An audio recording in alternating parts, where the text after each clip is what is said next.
since our last show. We had the back-to-backs this weekend, beating the Raptors 114-107, and then beating the Blazers 126-98. Just reaction off the back-to-back wins. What are you guys noticing from this team so far this season? What are you liking? What are you not liking so far of what you've seen? Small sample size. I mean, the only thing I didn't like in the Portland game was we gave up 60 points in the first half. Like that's like I felt that was kind of like for a team, and then all of a sudden they can barely score 50 in this, like 40 or something, whatever they scored in the second half. Like I thought that was too much for a team that I've seen struggling in their first couple games. Other than that, I think offensively we're playing really, really well. And that's what happens when you have Joel playing the way he played, and then you have Maxey, Eastern Conference Player of the Week. So teams are hard to defend when you have two guys playing at that level, because now all of a sudden you got to put so much attention on one guy. Now you got to do it on the second guy. So everyone else is pretty much getting wide open shots. You already know it.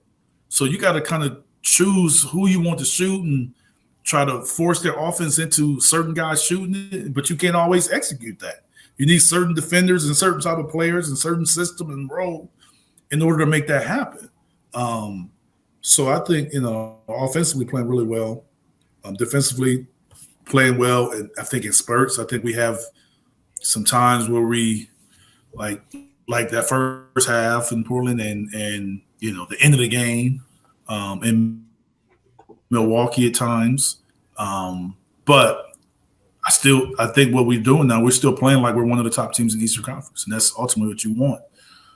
Now that we moved on from James in that situation, hopefully we get this group in and whatever move we're going to make and build off of that. But I think we're still establishing ourselves as a top team. I mean, I know most people and ourselves in there think that we're currently behind Milwaukee and Boston, but we can still beat them. But just currently, because we didn't know how everything was going to play out. But now that it's playing out, like we are like those teams that we can compete, we can defend, we have a top player, we have a number two option that's really, really good. Like we're on par with those other teams. Maybe our 1-2 punch isn't quite like Milwaukee's, but our 1-2 punch is not far behind.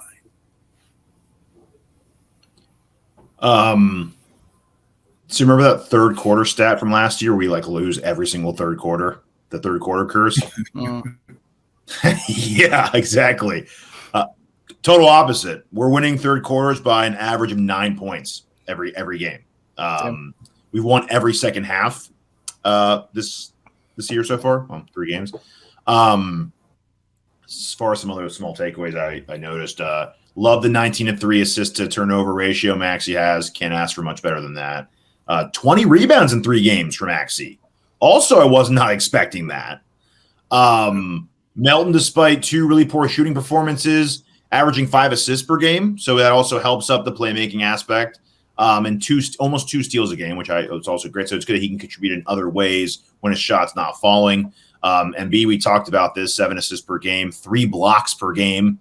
So he's really showing up defensively. And even if he doesn't get the block, I've seen so many where he contests it and the guy misses it because he's just worried about his presence there. And after a opening night 7 turnover game for Embiid, he's at 4 total the last 2 games. So that's a nice improvement to see him kind of correct that, do some adjustments.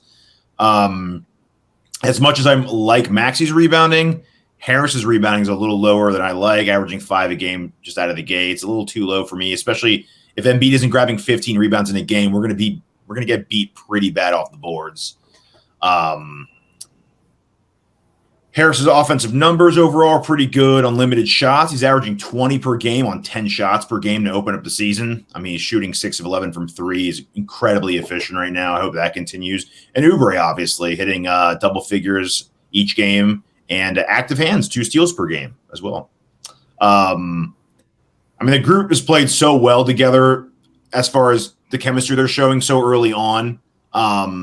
It's just a great situation where we're adding on new competent depth to our team to an already really fluid. The dribble handoffs I love. I love all the movement. I've noticed the off ball. I've noticed the cutting. I've seen it, and it looks good so far. I'm really happy about the product. Eric, in the offseason and last year, Embiid referenced the whole I want to be more of a playmaker. And his assist numbers are through the roof so far this year for him, 7 assists per game. What have you noticed from that role that he said he wanted to be more of this year, more of the playmaker type? What have you noticed from this year to last year with his play? I don't really think that he's playmaking per se. I think he just has the ball in situations where he's able to score, shoot, pass, dribble, but not necessarily coming down and then running plays like, oh, you draw this W. He's drawn attention just from his presence. I think the one thing that, and I've seen the stat, is like they've cut down a lot of their pick and roll action. And I think that those extra opportunities from not being in pick and roll puts the ball in Joel's hands to maybe make more passes than instead of receiving and shooting. A dribble handoff is a dribble handoff is basically a pick and roll, but the big has the ball. So instead of the guard having the ball, you setting the screen, you're receiving. Now all of a sudden you have the ball and you're getting all this attention and you're able to dribble handoff and guy can come off and Max can come off. And now all of a sudden, instead of a guy dribbling, that becomes an assist instead of just a screen. So that's where it's kind of different.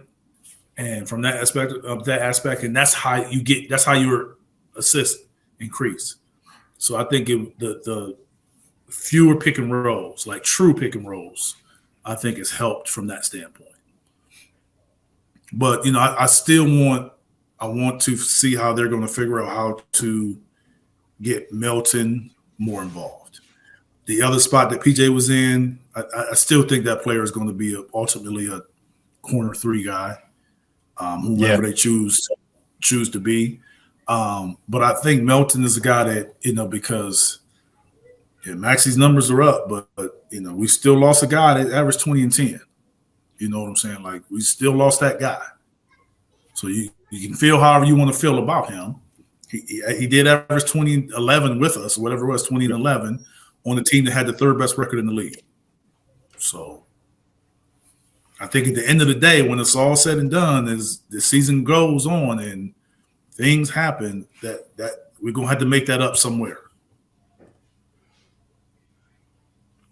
Yeah. Do you see a noticeable difference as far as, like, I guess the ball movement and kind of the ways everyone was talking about this offseason? Everyone was kind of, praising Nick Nurse's system. I mean, do you see the difference? Yeah, I see difference in the ball movement from how the Sixers played, but I don't see a difference in how the game is played around the NBA.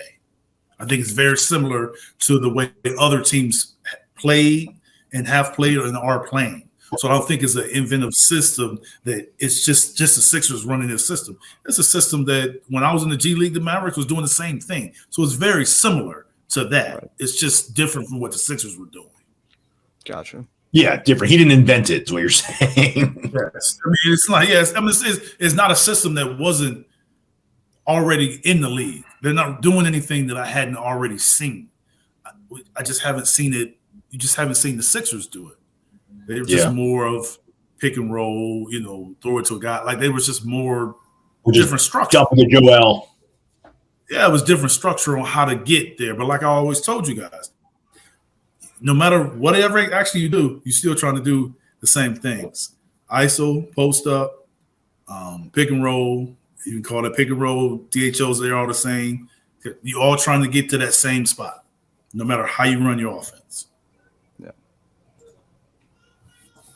Yeah, I feel like there was a lot of this Nick Nurse system, like acting like he was the one who invented this West Coast offense, like Bill Walsh, of this scheme that he runs. Yeah, I mean, I haven't seen anything that I hadn't seen a long time ago. It's like people have been doing this.